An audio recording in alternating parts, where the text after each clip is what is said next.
Hey, welcome to episode 5 of One More Rep with Coach Walker. I am your host, Coach Walker, and today we have a part 2 follow-up to episode 4 in which we talked about youth strength and conditioning and sports athletic development. So this episode was prompted by my son and by me and my son. We completed the Beast of the East Fork 5K obstacle course race back this past Saturday on June 4th. So if you don't recall, at the end of last episode 4, we talked about the controversy of the family who had their 6-year-old son complete the Flying Pig Marathon a few weeks ago. But I think it was back in March, April, somewhere around that time frame or whatever, whenever the Flying Pig is in Cincinnati. So we completed the Beast of the East Fork 5K obstacle course race, and just watching my son, he did an amazing job, phenomenal job. Like he's 7, 3.1 miles 5K, about 15 obstacles, man-made and natural obstacles, and he crushed them all. The only one that I didn't have him do was the 50-pound sandbag carry, and that's because he weighs about 61 pounds or whatever, but he's a solid kid. Everything else, the climbing, the jumping, crawling, tire flip, crushed it. And just thinking about that experience, and I kind of equated to the people who did that let their kid run the marathon. So with him, we did a lot of training. We started training probably March sometime. Like he's been active his entire life, but specific training to where we would go outside, we would run, we would walk, we would take the dogs for runs and things like that. We would walk maybe 2 miles or whatever. I realized during this time frame that he hadn't really climbed the fence in his life, so we did some fence climbing and things of that nature. We've always done climbing and lifting at the gym. We've done on a nightly basis. We had our nightly workout routine of doing some level of push-ups, jumping jacks, squats, lunges, crunches, ab work, core work, all that type of stuff. Bird dogs. We did like some basic small dose exercises to where we started off doing sets of 10, maybe one set of the exercise, whatever we had planned for the night. And then for him, his favorite number became doing sets of 20. So we did that. Did sets of 20 of everything every night. And again, we were only doing 1 to 2 sets of, say, if we did let's give you an example of a workout, push-ups, jumping jacks, squats, or squats, crunches, and jumping jacks. So it was never anything major. The most we might have done was maybe 4 exercises, 2 rounds. That was it to close out the night.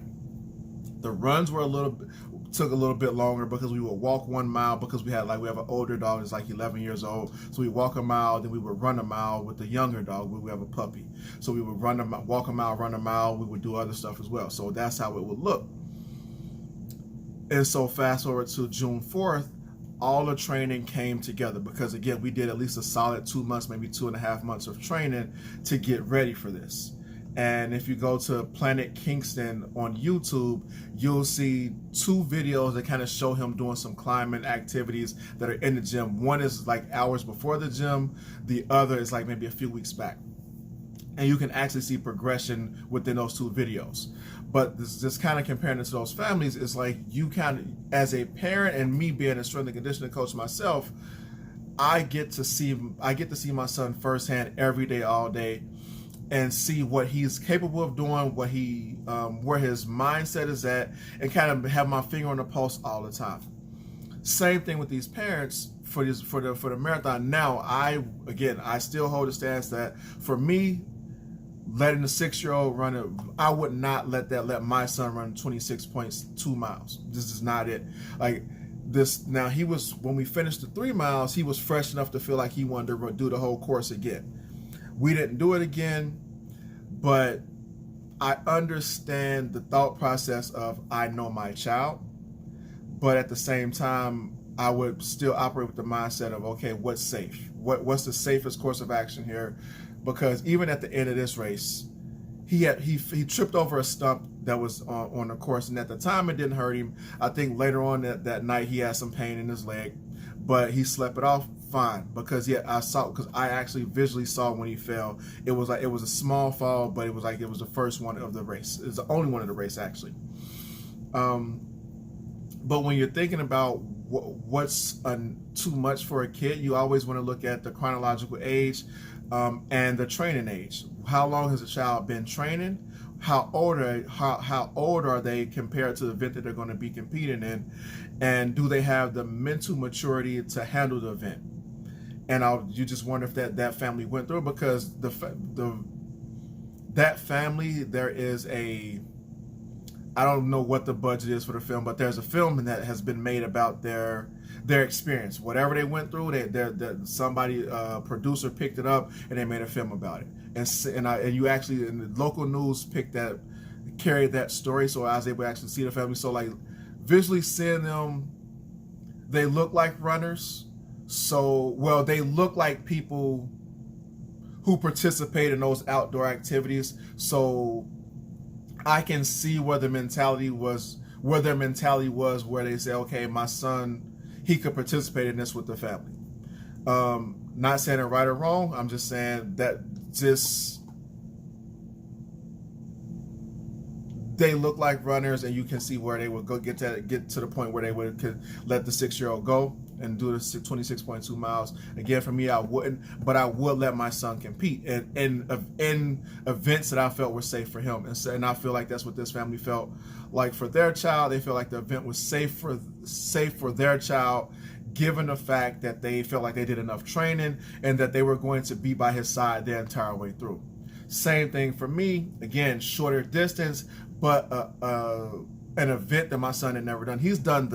He trained for it, but he had never been off in the woods, running over hills, over stumps, jumping over mud puddles in the hood, in the woods, not the hood, but climbing over cargo nets, climbing up tires, running through tires, flipping tires. Well, he's done sled pushes, but flipping tires,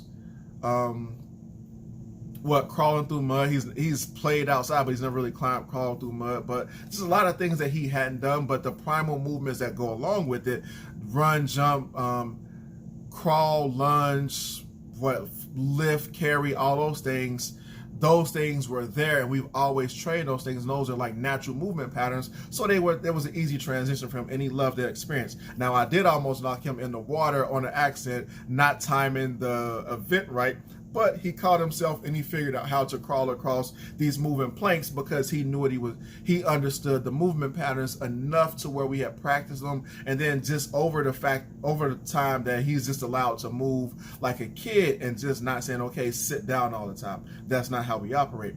So with youth strength and conditioning, the biggest thing and the best thing I can always tell you is be active with your kid and to where you can understand what they're capable of. Don't just say, okay, my kid can do this just because it's my kid, my genes. It's not necessarily true. So you want to actually watch them, observe them without any judgment, be able to assess them realistically without it being the eye of, okay, this is my child, they can do anything. Be objective in what you're seeing, to say, okay, they're good at this, they're not so good here, but we can practice this, or this isn't something that they're ready for.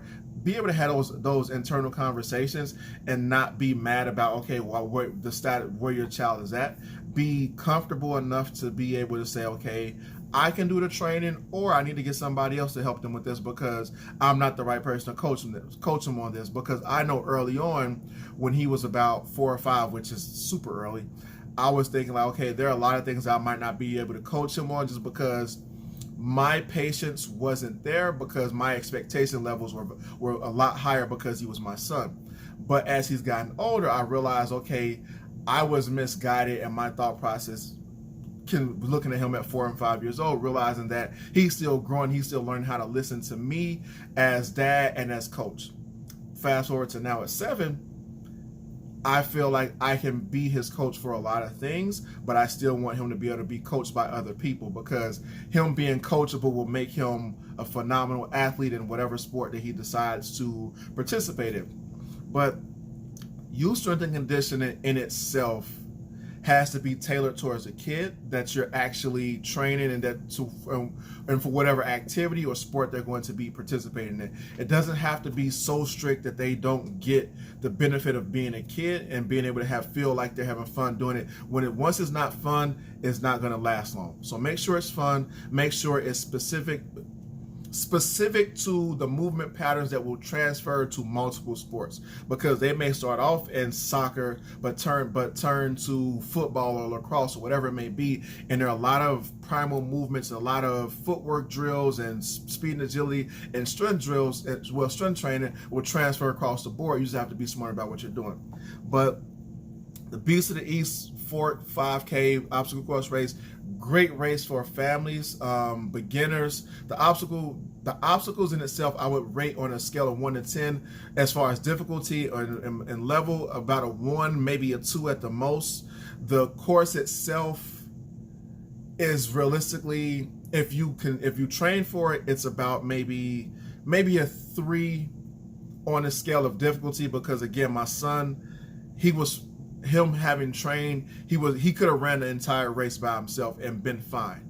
So take your time with your kid, get them involved in sports, multiple sports, let them run, jump, play, let them get dirty, let them fall down, let them pick themselves up, be there to coach them through. Don't be hard on them unnecessarily. Definitely be firm with them, because they need to learn that, because different coaches are going to be firm with them. Some will yell, obviously, some won't.